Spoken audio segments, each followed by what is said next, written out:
Hello दोस्तों, स्वागत है आपका एक बार फिर हमारे यूट्यूब चैनल पे। आज के वीडियो में हम लोग बात करने वाले हैं मशरूम कल्टीवेशन को लेकर। मशरूम जो कि हम लोग अपने आसपास ज़रूर देखे होंगे, ठीक है। ये ज़्यादातर आप क्या देखते होंगे कि बरसात का दिनों में जो झाड़ी वगैरह होता है, झाड़ियों के आसपास ये मशरूम उगते हैं, ठीक है। और ये मशरूम जो होते हैं बाज़ार में वो काफ़ी महंगे बिकते होंगे, ठीक है। और मशरूम इस टाइप के होते हैं जो कि देखने में कोई एक तरीके से ये किस तरह से दिखते हैं, ये अम्ब्रेला लाइक का दिखता है, अम्ब्रेला छाता की तरह दिखते हैं, जो भी ज़्यादातर जंगल झाड़ियों आसपास में उगते हैं, ठीक है। तो ये छाता की तरह दिखते हैं और ये खाने में भी काफ़ी स्वादिष्ट होते हैं। तो इसका क्योंकि ये काफ़ी अच्छी और पोषक तत्वों से भरपूर होते हैं, तो लोग इसको खाना बहुत पसंद करते हैं। ये भारत में ही नहीं, पूरे दुनिया में इसकी खेती की जाती है, ठीक है। तो मशरूम को फार्मिंग को लेकर चलिए जानते हैं। तो mushroom farming is one of the most profitable agri business that you can start with low investment and less space. Mushroom की खेती एक बहुत ज़्यादा फायदेमंद होता है और इसका मार्केटिंग में बहुत अच्छा होता है। इसके कम समय में कम इन्वेस्टमेंट में हम ज़्यादा मुनाफा कमाने के लिए मशरूम की खेती किया जा सकता है। Mushroom farming in India is growing gradually as the alternative source of income for many people। यानी कि बहुत सारे लोग जो होते हैं अल्टरनेटिव सोर्स के रूप में मशरूम की खेती करते हैं। पूरे दुनिया भर में बात करेंगे, जैसे यूएस, चाइना, इटली और Netherlands are the top producers of mushroom.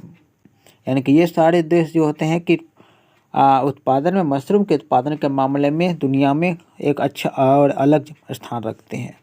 अगर हम इंडिया का बात करें तो उत्तर प्रदेश जो है, उत्तर प्रदेश इधर leading producer of mushroom followed by Tripura and Karnataka.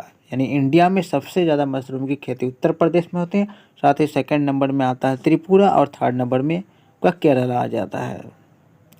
जब हम बात करेंगे न्यूट्रिशनल वैल्यू की मशरूम के, तो न्यूट्रिशनल वैल्यू बहुत ही इम्पोर्टेंट होता है और ये हमारे लोगों के हेल्थ में काफ़ी फ़ायदेमंद होता है। सबसे ज़्यादा हम बात करें तो ये फ़ायदेमंद होता है क्योंकि mushroom can also be low in cholesterol. यानी कि कोलेस्ट्रॉल जो होता है, हमारे जो बॉडी का कोलेस्ट्रॉल है उसको कम करता है और इसमें बहुत ज़्यादा मात्रा में हमें इसमें प्रोटीन मिलता है। प्रोटीन की मात्रा ज़्यादा होने के साथ ही इसमें कोलेस्ट्रॉल की मात्रा कम होती है और बॉडी के कोलेस्ट्रॉल को कम करता है, ठीक है। इसके अलावा प्रोटीन के अलावा इसमें क्या होता है कि विटामिन भी पाए जाते हैं, जैसे विटामिन बी, सी और विटामिन डी। साथ ही riboflavin, thiamine and nicotine acid, ये सारे चीज़ मशरूम में पाए जाते हैं। इसके अलावा मशरूम में देखिए, मशरूम में और क्या मिलता है, आयरन भी मिलता है, पोटासियम और potassium along with the folic acid, A component known for improving the blood and avoidance of deficiencies. यानी कि क्या करता है कि हमारे शरीर का ब्लड की मात्रा को बढ़ाता है, यानी कि ब्लड की कमी हमारे बॉडी में नहीं होने देता है। यानी कि इस तरीके से मशरूम का जो खाना हमारी सेहत के लिए काफ़ी फ़ायदेमंद होता है। अब हम बात करते हैं कि टाइप्स ऑफ मशरूम। एक चीज़ हम पहले बता देते हैं कि मशरूम जो होते हैं दुनिया में बहुत सारे टाइप्स के होते हैं, तो हम उसमें से कुछ प्रकार के जो है हमने यहाँ पर मेंशन किया हुआ। पहला है वाइट बटन मशरूम, साथ ही पोर्टोबेलो मशरूम, ढींगरी या फिर ऑयस्टर मशरूम या फिर पेडिस्ट्रो मशरूम। ये जो मशरूम्स होता है ये एडिबल होते हैं, यानी कि खाने योग्य मशरूम ये सब होते हैं। और साथ ही साथ कुछ और भी मशरूम्स होते हैं जो खाने योग्य नहीं होते बल्कि खतरनाक होते हैं, पॉइजनस होते हैं, खतरे वाले होते हैं, यानी कि है ना, जहरीला होता है। तो बहुत सारे मशरूम खाने योग्य भी होते हैं और कुछ मशरूम ऐसे भी होते हैं जो जहरीला भी होते हैं। तो जब हम बात करेंगे इन सब मशरूमों में जो होता है, ये जो वाइट बटन मशरूम आप देख रहे हैं, इसका इंडिया में बहुत ज़्यादा खेती होता है। तो among all the above, white button mushroom has high demand and the most popular hands most farmers select this variety for the commercially mushroom farming. यानी वही बात कर रहा है कि जो सबसे ज़्यादा भारत के किसान होते हैं वो वाइट बटन मशरूम की खेती बाड़ी करते हैं, क्योंकि इसका डिमांड ही पूरे दुनिया में सबसे ज़्यादा है। साथ ही अब हम लोग चलिए समझते हैं कि मशरूम की कल्टीवेशन के प्रोसीड्यूर क्या होता है, किस तरीके से हम मशरूम की खेती कर सकते हैं। तो कह रहा है कि in India the favourable season for mushroom cultivation is October to March. India में ज़्यादातर अक्टूबर से लेकर मार्च के बीच में ही मशरूम की खेती बाड़ी की जाती है। तो इसके अलग अलग स्टेप्स भी होते हैं। तो पहला स्टेप्स क्या है मशरूम की खेती का, तो वो होता है मशरूम स्पॉन। होता क्या है कि mushroom growing process start from spawn preparation. Spawn is the planting material for mushroom cultivated that it is a seed of mushroom. For the preparation of mushroम spawn required greater technical skill in investment।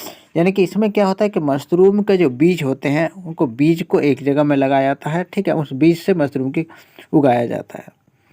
साथ ही साथ उसके बाद होता है preparation of compost, यानी कि mushroom को क्या किया जाता है कि खाद के साथ मिलाया जाता है, कंपोस्ट के साथ मिलाया जाता है, ताकि उसमें प्रॉपर मात्रा में जो उसके न्यूट्रिएंट होते हैं वो बना रहे।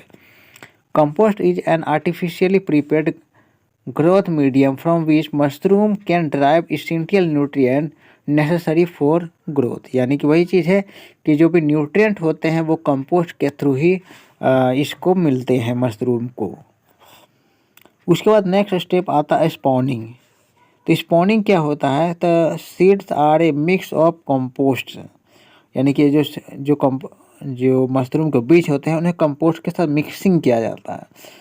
अब बिफोर सीडिंग, यानी कि बोने से पहले wash the utensil use in seeding in 2% formalin solution and wash the hand on the person working in the seeding with the soap so that any infection can be avoided. क्या क्या रहा है कि एक जब कटोरे में लिया जाता है जिसमें सीडिंग का बीज लिया जाता है, उस बीज से सीडिंग किया जाता है, तो उस जो चीज़ कटोरे में लिया जाता है उसको 2% फॉर्मेलिन सॉल्यूशन से वॉश किया जाता है। उसके बाद उस बीज को लगाने के बाद जो लगाने वाला आदमी होता है उसे अपने हाथ को प्रॉपरली साबुन से धो लेना चाहिए ताकि किसी भी तरह का कोई भी इन्फेक्शन ना हो। कह रहा इसके बाद कह रहा कि add seed to 0.5 to 0.75%, that is 10 kg to 500 to 750 grams of seeds are sufficient for ready compost. यानी कि कंपोस्ट में क्या होता है प्रॉपर मात्रा में सीड में मिलाया जाता है, ठीक है। उसके बाद आता है केसिंग सॉइल, यानी कि सॉइल को इस तरीके से किया जाता है ताकि उसमें मॉइस्चर बना रहे, यानी कि पानी की किसी तरह का कमी ना हो। The importance of casing soil would be to take the moisture content and exchange of pollutants inside the top layer of the compost which assist in the correct development of the mycelium. द pH of this casing soil should be 7.5 to 7.8 and have to be freed any disease।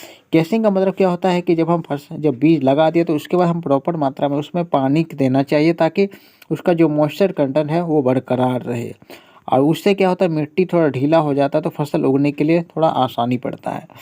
The casing soil is stacked on the cemented ground and the can be treated with 4% formalin solution। Through the rotation of the ground, it is completed and it's covered with the polythene sheet for another 3 to 4 days। कह रहा है कि जब बीज लगा देंगे तो उसके बाद हमें क्या करना है कि 3 से 4 दिन तक उस फसल को ढक देंगे प्लास्टिक के शीट के बाद। उसके बाद 3 से 4 दिन के बाद उस प्लास्टिक के शीट को हटा देंगे। उसके बाद है नेक्स्ट स्टेप है हार्वेस्टिंग ऑफ क्रॉप, यानी कि फसलों का कटाई। तो कह रहा mushroom pin hall initiate start after 10 to 12 day, यानी कि 10 से 12 दिन में क्या होता है कि मशरूम के बीज मशरूम बनने तैयार हो जाता है, पौधा बनने तैयार हो जाता है, और mushroom crop harvested in 50 to 60 day. उसके बाद इसको 50 से 60 दिन लगते हैं इसको तैयार होने में, 50-60 के दिन बाद इसको काट लिया जाता है। The crop should be harvested before the gills available because this might diminish the it's quality and market road. कह रहा है कि इसमें गिल्स निकलने से पहले ही हमें जो होता है कि मशरूम को काट लेना चाहिए। अगर गिल्स निकल जाता है तो मशरूम का हमें सही रेट नहीं मिलता है, साथ ही साथ उसमें इसका जो क्वालिटी होता है वो डिमिनिश हो जाता है, मैंने कम हो जाता है। तो ये रहा आप लोग का पूरी तरह से हमने समझा दिया कि मशरूम का कल्टीवेशन किस तरीके से होता है। उम्मीद है आप लोग को वीडियो पसंद आया है। अगर वीडियो पसंद आया तो वीडियो को ज़रूर लाइक कर दें और ज़रूरतमंद लोगों को शेयर कर दें।